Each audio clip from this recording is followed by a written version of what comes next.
मैं डॉक्टर राजबली। तो आज हम डिस्कस करने वाले हैं बहुत ही इम्पोर्टेंट क्लिनिकल सिनेरियो, हाइपोकैल्सीमिया। अगर कैल्शियम की किसी को कमी हो जाती है तो हमको बॉडी में उसके क्या क्या लक्षण दिखेंगे और उसका हम कैसे जल्द से जल्द उपचार कर सकें। तो हम दिखाएंगे ये जैसे 23 ईयर ओल्ड फीमेल हैं जो कि हमारे पास ओपीडी में आए और उनको ऐसा लक्षण बता रहे हैं कि हाथों में झुनझुनी, जिसको टिंगलिंग बोल सकते हैं, और शून्यपन, नंबनेस भी था सुबह से। और जैसे ही हमने बीपी कफ उनको बांधा और बीपी लेने लगे तो उस दौरान उनका क्या नोट किया हमने कि हाथों का जो एक प्रकार से झुनझुनी के साथ उनके हाथे जो है टेढ़े मेढ़े होने लगे, flexion of the wrist joint हो गया और जो उनका थंब था वो भी आगे की तरफ बेंड होने लगा।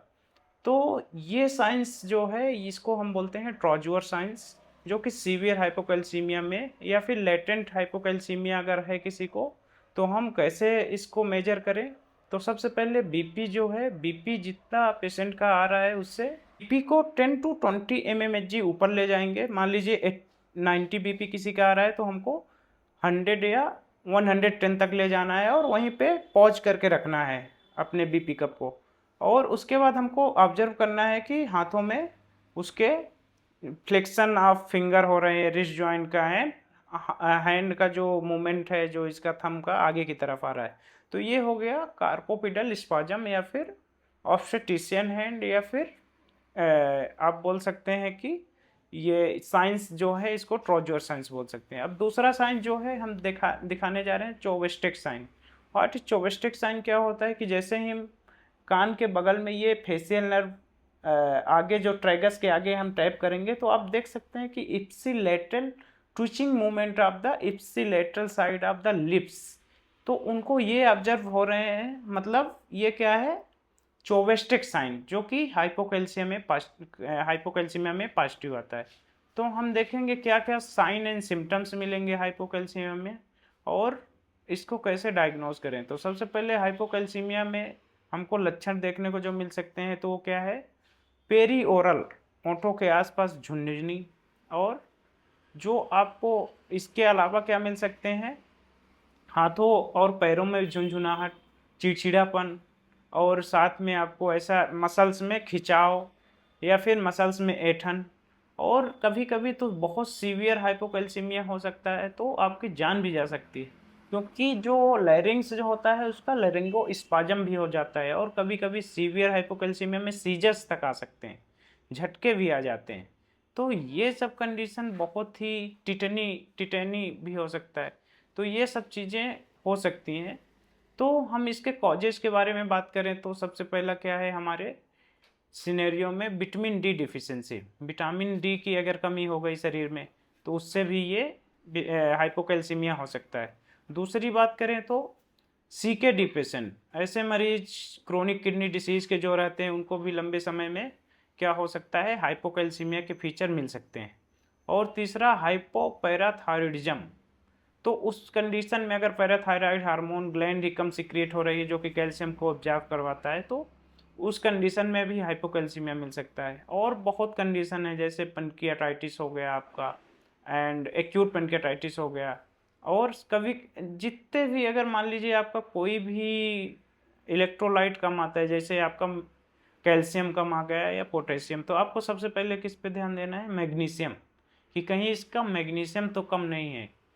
क्योंकि अगर मैग्नीशियम की कमी है बॉडी में तो ये बहुत ज़्यादा हो सकता है कि आपको और इलेक्ट्रोलाइट जैसे कि पोटेशियम हो गया और कैल्शियम हो गया, इनकी कमी ज़रूर हो सकती है। तो सीवियर हाइपोमैग्नीसीमिया या फिर मैग्नीशियम की कमी के कारण भी हाइपोकैल्सीमिया हो सकता है। तो अगर किसी भी पेशेंट में ऐसे साइन एंड सिम्टम्स दिखते हैं तो हमको सस्पेक्ट करना है कि ये सीवियर हाइपोकैल्सीमिया हो सकता है। कभी कभी एक्यूट एंजाइटी में भी, जैसे कोई पेशेंट हाइपर वेंटिलेट करते हुए आया और सांस, जैसे ही पेशेंट यंग पेशेंट आया और आपके ओपीडी में और सांस फुलाते हुए आया, ऐसा लग रहा है हाइपर वेंटिलेट कर रहा है, tingling numbness, peri oral tingling numbness and around the bilateral limb, upper limb and lower limb, palm में हो रहा है, तो आपको सस्पेक्ट करना है कि ये सीवियर हाइपोकैल्सीमिया हो सकता है। ईसीजी में दिख सकता है चेंजेस की, प्रोलॉन्ग प्रोलॉन्ग क्यूटी इंटरवल हो सकता है। प्रोलॉन्ग क्यूटी इंटरवल आपको देखने को मिल सकता है इसमें।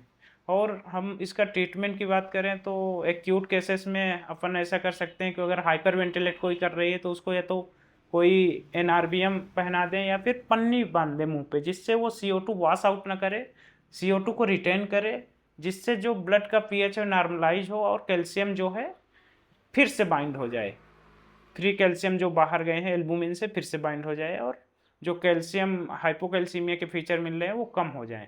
और दूसरी बात करें तो हमको हाइड्रेट करना है, सबसे पहले पेशेंट को हाइड्रेशन मेंटेन करना है। आपको फ्लू कॉज क्या है, अगर हम देखते हैं कि सीवियर विटामिन डी डिफिशिएंसी है तो हमको विटामिन डी का सप्लीमेंटेशन करना पड़ सकता है।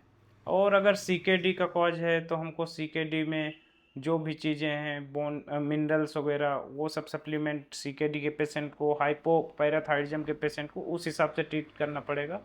और साथ में मैग्नीशियम सप्लीमेंट ज़रूर देखना है।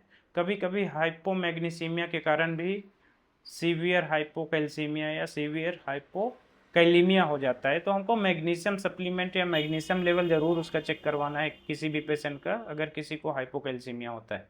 साथ में हम अब आते हैं तो ट्रीटमेंट कैसे करें, तो IV कैल्शियम ग्लूकोनेट देते हैं, बट उसको बहुत ही स्लोली देना पड़ता है। 10 ml इन 10 ml NS over 10 minute. Approx आपको 100 ml की बॉटल में या फिर ले सकते हैं कैल्शियम ग्लूकोनेट का इंजेक्शन एक डाल के आप स्लोली दे दें। अगर एक से रिपीट नहीं है तो 2-3 IV calcium gluconate and 10 ml NS over 10 minute. इसका क्योंकि हमको बहुत ज़्यादा जल्दी करेक्ट नहीं करना है और मैग्नीशियम का लेवल भी देखना है देने से पहले। और साथ में हम जैसे ही IV कैल्शियम ग्लूकोनेट देते हैं हमको ECG भी चेक करना पड़ सकता है, क्योंकि हाइपोकैल्सीमिया के कारण QT इंटरवल प्रोलॉन्ग रहता है, तो हमको ECG भी चेक करना है। साथ में IV calcium gluconate, vitamin D supplementation, ये सब हम दवाएं दे सकते हैं। Thank you so much.